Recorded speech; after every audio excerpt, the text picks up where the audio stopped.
Hello, everyone. Greetings and salutations. Welcome back to another episode of the Back of the Pack podcast. This is brought to you by OKKC Sports. I am your host, Kyle Walker. Thank you for joining us as usual. So, hey, busy weekend for me. So I'm actually recording before I run this weekend's race. We have the Head for the Cure 5K coming up. If you want to read about it, you can find that on the website, www.backofthepackpodcast.com. You can get that on Sunday, read all about the race. We'll have some pictures, and then I will talk about it next week. If there's anything really big to talk about, this has been a long time running race. They've got it down. So unless there's some crazy occurrence, yeah, we'll briefly talk about it before we move on. So what we're going to do today, I am firmly up on my high horse. I got out all the grappling gear and I have scaled to the top of my soapbox. And this is where I want you guys to know this is where I am to start today's show. So we're going to talk about today's show. And when I talk about today's show, I want you to think of this in the realm of a marathon, full marathon. I'm not talking 5Ks. I'm not talking 10Ks. You can maybe put a little bit of it over in the half marathon category, but not much. We're talking full marathons. And as I start the show, I know this show is the Back of the Pack podcast. Okay, I'm going to use today's buzzwords. I identify as a slow runner because that's what I am. Now, I can get out there and I can try and put it down and I can try and get the pace up a little bit, but we're still talking 5Ks between 30, 35 minutes, if not even, 35 to 40. We're talking 10Ks near an hour and 20. We're talking half marathons right at the 3-hour mark. And the only sub 6-hour marathon I have was in 2011. It was my very first one, and I've never gotten back there since. I am a slow runner. I know we have a few fast runners who listen to this show. And look, I love y'all. You guys are great. I am glad that we, as the slow runners, can make you look even faster because you got to admit that's what we do. Fast runners, I thought we had some unwritten agreements. We never had to spell this out to each other, but I'm just going to make sure we throw it out there. You guys run fast. You finish the race. And we finish after you. So you've got people that you are just smoking. And let's be honest, that's going to feel great. I wouldn't know, but I'm assuming. When you get your medals and when you're done at the finish line, you start coming back up the course. You're walking to your car. You see some of us back of the Packers. You either can just kind of, stare off into the distance. And that's fine because, we're focused. We're trying to finish this race. Or you give us the little encouraging 2 claps and you're almost there, way to go. You got this. And, we give you the little, we can't breathe or talk. So we give you the nod, as kind of a thank you. Okay. These are our unwritten rules. This is what we do for each other. You guys give us that little bit of encouragement at the end. And we give you the appearance that you are some badass runners. And you are some badass runners. Okay. That is what we do. And I thought we had this agreement. And then I get an article sent to me, and this is from one of our listeners. This is from Beth. She sends awesome stuff to the show. And I'm going to read you guys this article word for word. And now you're going to figure out why my tone is what it is. And then we're going to talk about it a little bit. Now, first off, I'm going to admit, I understand this is a rather old article. This was not put out, a week ago. But this goes along the lines of what we've already talked about. And if you've listened to the podcast we had with the race director for the Garmin Kansas City Marathon, Dave, he's talked about this before. Okay. He's talked about how races are trying to cater more to the back of the pack people. Okay. And it's something that races really think about. Okay. Well, here's a point of view that is not Dave's. This was, I actually don't even have a name for this person who wrote this, but the title of this article I'm about to read to you is called Plotters Have a Place, but Isn't in a Marathon. All right. Now, it's a bit of a long read, so please bear with me. I should have put my glasses on for this. I'm going to see if I can move a little closer to my screen so I can see. Okay. Every weekend during this fall marathon season, long after most runners have completed the 26.2-mile course, and very likely after many have showered, changed, and headed for a meal, a group of stragglers crosses the finish line. Many of those slower runners, claiming that late is better than never, receive a finisher's medal just like every other participant, having traversed the same route as the fleeter-footed runners. Perhaps in twice the amount of time, they get to call themselves marathoners. And it's driving some hardcore runners crazy. It's a joke to run a marathon by walking every other mile or by finishing in 6, 7, 8 hours, said Adrienne Wald, 54, the women's cross-country coach at the College of New Rochelle, who ran her first marathon in 1984. It used to be that running a marathon was worth something. There used to be pride in saying that you ran a marathon, but not anymore. Now it's how low is the bar? Tens of thousands of runners are training for marathons this time of year.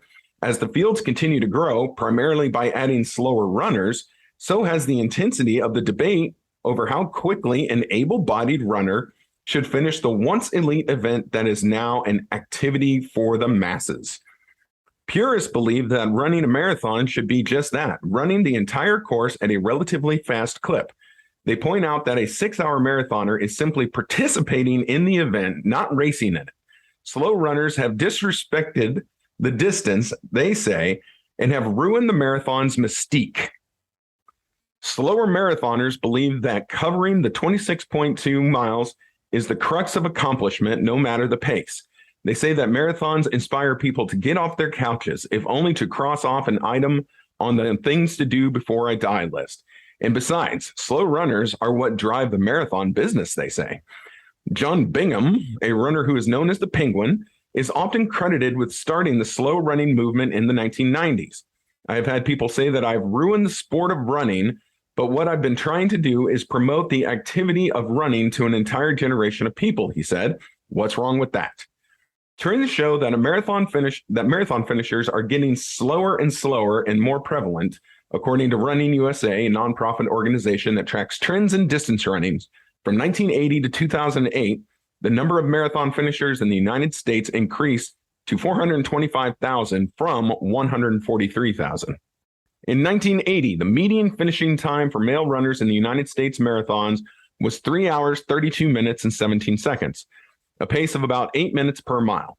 In 2008, the median finishing was 4 hours and 16 minutes, a pace of 9:46. For women, that time in 1980 was 4 hours and 3 minutes and 39 seconds. Last year, it was 4 hours, 43 minutes, and 32 seconds. In a debate on the website slowtwitch.com, someone posting as, and it gives some username, wrote that more than half the people at a marathon are just overweight and trying to get a shirt and medal, looking to one day tell a story about the saga and the suffering of their 11-minute per mile pace race. In response, someone wrote, being a participant isn't bad. Yes, there could be a cutoff on some events, but what that cutoff can be is ranging in debate. Race directors often struggle to find the right cutoff time when water stations are closed, roads open to vehicles, and volunteers abandon the course. Some directors, however, avoid that problem. Runners in the Honolulu Marathon have no limits. Race rules state all runners will be permitted to finish regardless of their time. Last year, 44% of the field for that event finished in more than 6 hours, with some marathoners stopping off for lunch along the course. Okay, side note, I could never do that because if I sat down to have lunch, I wouldn't be able to get back up. Continuing on. For every race director, there's a very fine line between putting on a community event and putting on a race, said Chris Birch, race director for the Des Moines Marathon. Again, this is old. He's probably not there anymore.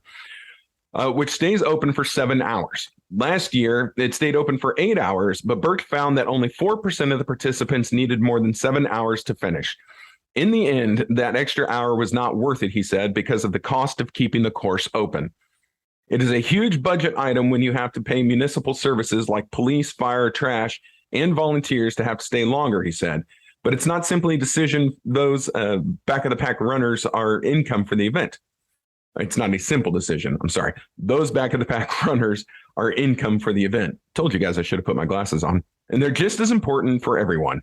There's a feeling of, I paid as much money as the other people to enter, so I should be treated the same. At the Marine Corps Marathon in Washington, D.C. area, runners must keep a pace of 14 minutes per mile or risk being booted from the event near the 20-mile mark. A bus looms there, waiting to pick up those who fail to cross the 14th Street Bridge before it reopens to traffic. Those who choose to continue on the open course do so at their own risk, taking to the sidewalks or dodging traffic. That is actually not the case anymore. If you don't beat the bridge in Washington, you are pulled from the course. You do not get the option to finish. I'm just letting you know. At the Berlin Marathon, where cutoff times are 6 hours and 15 minutes, the quote-unquote slow police are notorious for lurking at the back of the pack. If runners aren't able to finish in the time we put in the information book, we ask them to leave the course and find their way to their hotel or get in the bus. The race director, and again, they give the guy's name. I know he's not there because they just got a new race director. The New York City Marathon will have a field of about 40,000. Last year, about 21% of the field finished in more than 5 hours. The race officially ends after 6 hours and 30 minutes, though runners are scored through 8:40 when the timing system is finally carted off, said the race director. Longtime marathoners like Julia Given, a 46-year-old marketing director from Charlottesville, Virginia, still finds ways to differentiate the serious runners from those at the back of the pack. If you're wearing a marathon t-shirt, that doesn't mean much anymore, Given said on the eve of this month's Baltimore Marathon, where vendors were selling products that celebrate slower runners. One sticker said, "I'm slow, I know, get over it." I will always ask those people, what was your time? If it's 6 hours or more, I say, oh, great, that's fine, but you didn't really run it, said Given, who finished the Baltimore race in 4 hours and 5 minutes, 52 seconds. The mystique of the marathon still exists. It's the mystique of the fast marathon. Okay, so that's that article. I don't know about you, but that's spun me into a new dimension of pissed off as I read that. So listen here, jerk faces who left quotes for this article.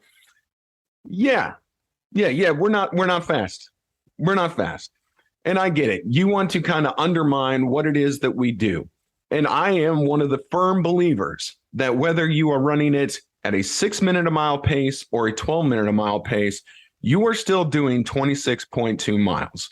And let's be really honest, fast runners, and again, fast marathon runners, the people who are finishing in 4 hours and 5 minutes. If it weren't for us, you're the ones coming in towards the back.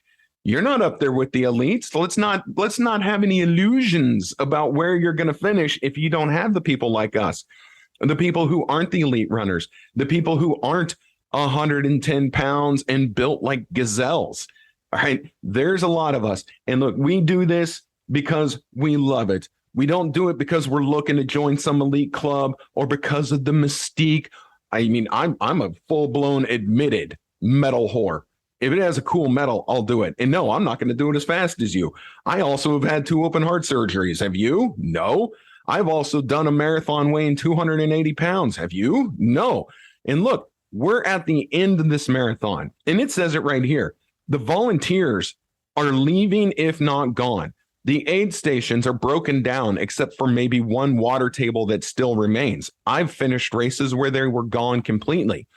At a certain point in the Chicago Marathon, when I was running through an aid station, they were just dumping tables of water, just dumping them into the middle of the street. Their time was up. They were done. They were just dumping their stuff, packing up and leaving. They didn't give a crap about the runners towards the end. And so we have to do all this without the fanfare. By the time we get to the finish line, everyone's gone. The spectators have vamoosed. All right. They're elite runners and they're really fast runners have all finished. So they're out of there. The only people still around are the family of those still on the course. And that's not much. So you get a few cheers and a few half-hearted claps as you're coming down the finishing chute. People just trying to be supportive. And I appreciate that. I appreciate the support of anyone who is still hanging around. But to say that maybe we haven't earned it, I beg to differ, my friends. We have to train.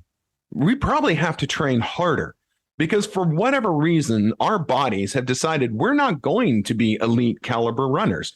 Some of that might be our fault. Some of it may not be. Some of it might just be how we were made. And look, even if we have not finished in a time that is suitable to your expectations, we are finishing races, oftentimes against all odds. And I'm not trying to sit here and say that back of the pack runners are somehow better than the fast front of the pack people. I'm not arguing that at all. You guys are high caliber athletes who do really amazing things, and I applaud you. But you're never going to see an article from a back of the packer saying, wow, F those front of the pack people. How could they be front of the pack? You're not going to hear that. We're all runners. We all do this together. We all traverse the same distance. We go over the same elevation charts. We go through the same aid stations. We go by the same buildings. We go over the same potholes. We run through the same finish line. And I don't really give a damn if you did it an hour before I did. We've done the same thing. We just did it at different paces. And yes, maybe we did it at different exertion levels. Maybe you're a little more tired than I am. I actually don't think that's possible, because when I finish a marathon, I just want to lay down about 5 feet from the finish line and not move for 2 days. You guys are often getting showered up and still going out to dinner that night. You're off to go see a show. You're going to go celebrate. You're going to go to the post-race festivities. After I did a race down in Little Rock, and I don't know if I ever told the story of this one. So I was down there doing the Little Rock Marathon the year that it was canceled during the race. I was 14 miles in. They canceled the race because of an ice storm. So they moved everyone off to the finisher line. And yeah, so we finished. I think I've told this story. If I haven't, we'll go about it later sometime. But that night they had a post-race party at the hotel I was staying at. And even though I only did 14 miles, I went to it, but I was still tired. If I had done the full marathon, I probably would have been too tired to go to the race. But there are people who ran the marathon. They're all gussied up. They're in their suits, and they're out there freaking dancing and walking around and talking to each other. It's like, hey, great. I mean, I'm glad you guys can do that. I know I sure as hell can't. I can't feel my feet. So I told you guys I was going to be on my soapbox today, but this article just really pissed me off. And so with that, I want to throw out more credit than I already had previously to Dave and all the folks at the Garmin Kansas City Marathon who want to find more ways to get back of the pack runners involved. Because yes, we are a growing group of people who are doing marathons. And no, it's not so that we can sit there and say, oh, I did it. And oh, I'm going to tell my grandkids about this. Or, no, we do it because what's the old quote? Why did you climb the mountain? Because it was there. Why did you run the marathon? Because it was there. Because I wanted to test myself. I wanted to see what I was worth. I wanted to see if I had the brass monkeys to go through 26.2 miles of could be questionable weather, could be a rough course, could be a lot of hills, could be assholes who are judging me because I'm not as fast as they are. I wanted to do it for me. These people in this article and the people who share their beliefs are clearly not just doing it for themselves. They are doing it so that they can go tell all their friends and buddies, and so that they can then complain. Oh my God, so I did it in this time. You should have seen all the people behind me. There's so many people. I beat them all. They're so slow. No, you're the ones who are out there telling all your friends about it. You're the ones out there bashing us in these articles just because we somehow make your existence more difficult because we took a little bit longer. What do you care? You finished the race. You're already done. Go take a shower, grab something to eat, and shut the hell up. I'm going to finish my race because I'm doing this for me. I'm not doing it to write in an article. I'm not doing it to tell everyone about it, says the guy doing a podcast. But, you get that point. So anyway, I will try and let me simmer myself down. We're going to bring it down a little bit. Also, fan of the show, Beth, sent another article. And while I am not going to read this one to you word for word, it had a much better view. And it was from the level of not quite an elite runner, but a front of the pack runner who was sick the night before the race, showed up to a half marathon. It was the first year she wanted to do it and knew that she probably shouldn't because the training, I think her training was fine, but just she'd gotten sick on her trip to do this race. She did it, started where she normally was supposed to, but because of her issues, just kept falling farther and farther back. And the ultimate crux of her story is she ended up in the back of the pack. And as a front of the pack runner, finishing with the back of the pack people, she really got to experience what it's like, both good and bad, to be a back of the pack runner. She saw for herself the lack of support from volunteers, not all, but some, because a lot of them go home. Marathons take a long time. I get it. If you're already out there 5 or 6 hours and you're, still not done, like, okay, look, there's not many people left. I'm packing it in. I'm going home. Like, I get that mentality. But this woman finished with a group of back of the pack runners. All right. They kind of scooped her up, which back of the pack runners do. Let's be real honest. If you've done a half marathon or full marathon and you've struggled, you know that someone on that course is going to check on you. Are you okay? If they think you're not, they're going to stay with you. They're going to help get everyone to the finish line, because the back of the pack people are the most supportive people you're going to find on that course. And that's what they did. She said, I think a group of 2 or 3 women scooped her up, and they were not going to let her quit that race. They were going to make sure she finished. So she finished this race with the people in the back, to little fanfare at the finish line, not a lot of support from the volunteers who were packing up and leaving. Nobody, no spectators on the course. Let's be honest, at that point, people have gone home. There's no one lining the course. There's no one cheering you on. You get a few people at the end. And so she finished. She finished the race to not much to celebrate her, but it gave her a completely new perspective on what it is to be a back of the pack runner. And this woman wrote her article and left with nothing but respect for us and what we do and how hard we work to accomplish our goals, and be damned what anyone else thinks about us accomplishing our goals. It's kind of the same argument I had over the COVID pandemic when it came to running virtual marathons. Okay, a lot of races offered virtual marathons, and of course, people complained. Well, it's a virtual. It shouldn't count for anything. It's not the same as a race. Look, I'll give you that. It's not the same as showing up to the start line in Hopkinton, Massachusetts, and running Boston. It's definitely not. But think of the loneliness of the virtual marathon. All your training you do on your own. The day of the race, wherever you decide to do it, at a track, at a park, around your house, the only support you have are friends and family. And that's only if you can get enough people to do it. Otherwise, you're on your own. No spectators, no start line, no finish line, no aid stations, no medical tents, nothing. It is you and whatever you bring to the table, whatever that is. You got to bring your own water. You got to bring your own med kit. You got to bring your own desire to do this. You might be doing it in the dark. You might be doing it in the rain. You might be doing it at a park on a bad day that nobody else shows up to, and you don't even have another person to make eye contact with for 6 hours. Okay. I think if you do all that, then you can consider yourself a marathon finisher for sure. That was my argument back during the pandemic. And look, are people going to cheat? Yes. Are people going to enter in finishing times that aren't really theirs? Yes. Are people going to, I talked to one person and she freely admitted this. It was a woman I met at the New York Marathon. She's like, yeah, I signed up to do a virtual marathon. My training was bad. I wasn't feeling it. I did it on rollerblades. Okay, fine. That's you. She at least still accomplished something mildly physical. But look, it also wasn't for anything. She got her virtual medal, which said virtual on it. I understand all that. So there's ways around it. But there's also people who did that as legit as they possibly could. And you want to discredit what they've done. And again, if you're a person, if you're like me, if you are doing this for you, then if you cheat yourself. If you do it, then you've done yourself something really great and really wonderful.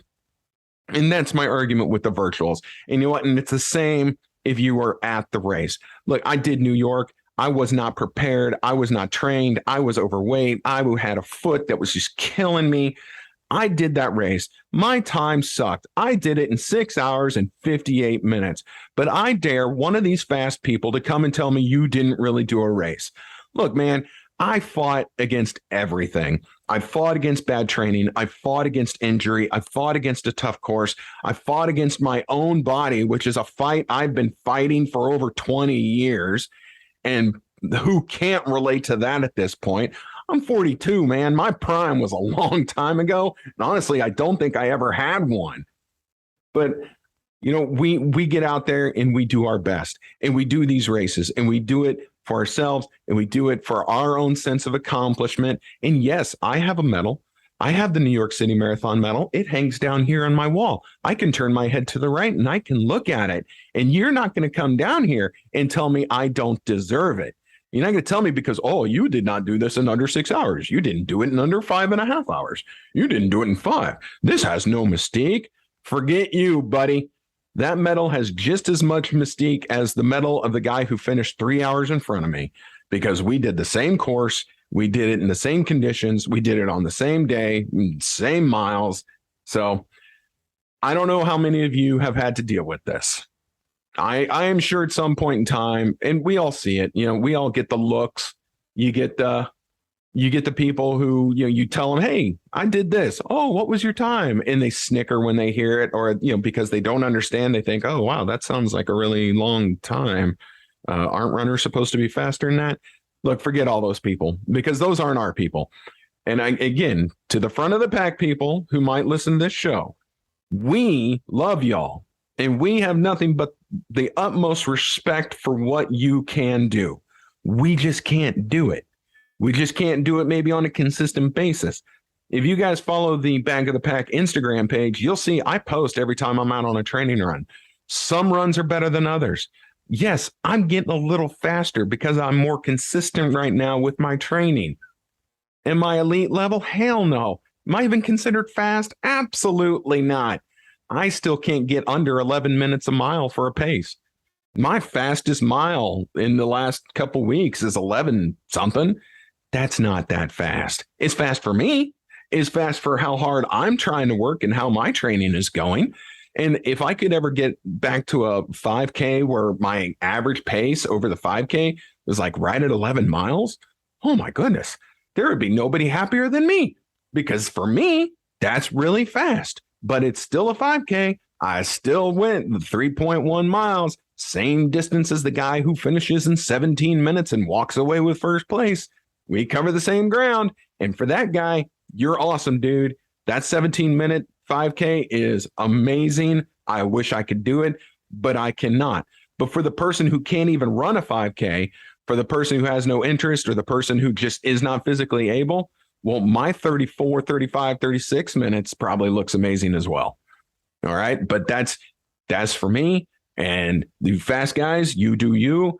But listen, to all of us Back of the Pack people, do not let one of these, again, not the fast runners, not the people we like, but the people in this article, don't let any of these elitist type runners ever piss on you. Don't let them rain on your parade. Sorry for the language, folks. I got a little fired up. But don't ever let any of these people look down their nose at you and make you question for 1 single second what it is you're doing. Don't let that jerk face make you even think about not showing up to the next start line. Do not let them in your head for a single solitary moment, because whether you finish that race in 3 hours, 4 hours, 5 hours, 6 hours, 7 hours, you are still badass, and you are still doing what only 1% of this world's population will ever accomplish. If you get out there and you knock down 26.2 miles, and I give 0 Fs how long it takes you, you are badass, and you have accomplished something. You've accomplished something amazing that not everyone can or will do, but you did. So you go home wearing your finisher's jacket. You go home with your medal around your neck. You go to the expo and you buy every damn t-shirt that you see that you want. And do not let one person ever put into your mind that you did not do something, that you did not accomplish something amazing, because you absolutely did. And if you do it again, then you've accomplished something else. So you are badass, and I don't give a flying ducky what these people say. And if someone says that to you, man, be done with them, because you don't need that negativity in your life. So look, that's this week's high horse soapbox episode of the Back of the Pack podcast. I know I slipped in a little language. I apologize. I get a little fired up on this kind of stuff. It kind of ticks me off when people try and rain on my parade. And we're just not going to have that.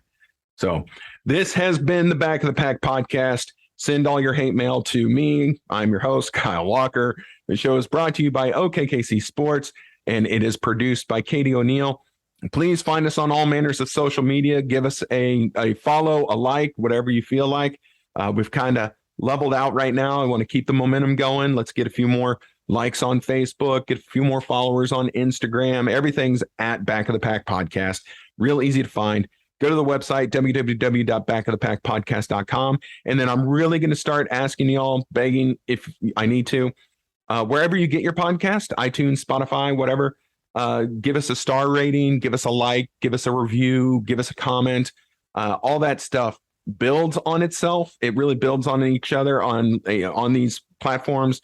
And when things start getting more and more traction, more and more likes, then like a Spotify or an iTunes will make it more available to other people, because they'll be like, oh, well, this is kind of growing. So maybe we'll suggest this to this guy who's looking for sports podcast or running podcast or whatever. So if you guys would do that for me, that would be super great. We'll be back next week with another topic and another racer review. And let's just keep on trucking. Next week when we talk, it's going to be Labor Day weekend. So we're going to be into September, which means all the fall marathons are they're right on us. So we'll have a lot to talk about. Thank you all for your support. Front of the pack runners, back of the pack runners. I love you all. Thank you. We will see you next week.